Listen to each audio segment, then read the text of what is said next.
આંતરરાષ્ટ્રીય એરપોર્ટ પર માનવ તસ્કરીનું મોટું રેકેટ સામે આવ્યું છે. નમસ્કાર, પ્રાઇમ ટીવીમાં આપનું સ્વાગત છે. 4 શખ્સોની ધરપકડ સાથે ચોંકાવનારી વિગતો બહાર આવી છે કે બાંગ્લાદેશની 4 યુવતીઓને હિંમતનગર વિસ્તારમાંથી કુલ 3.60 લાખ રૂપિયામાં ખરીદવામાં આવી છે. તપાસ મુજબ આ રેકેટ આંતરરાષ્ટ્રીય સ્તરે કાર્યરત હતો અને નકલી દસ્તાવેજો, ગેરકાયદેસર મુસાફરી તથા માનવ તસ્કરી જેવી પ્રવૃત્તિઓમાં સંડોવાયો હતો. એરપોર્ટ પર સુરક્ષા એજન્સીઓએ શંકાસ્પદ હરકતને પગલે ઝડપથી કાર્યવાહી કરી, જેના કારણે આખું કૌભાંડ બહાર આવ્યું. યુવતીઓને લાલચ આપી અથવા તો દબાણ હેઠળ ભારતમાં લાવવામાં આવી હતી અને ત્યારબાદ તેમની ખરીદ ફરોખ્ત કરાઈ હતી.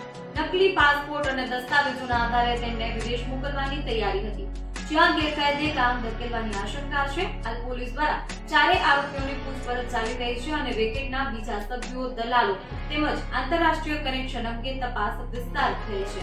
આ કેસમાં વધુ મોટા ખુલાસા અને વધી શકે તેવી ધરપકડોની શક્યતા વ્યક્ત થઈ રહી છે.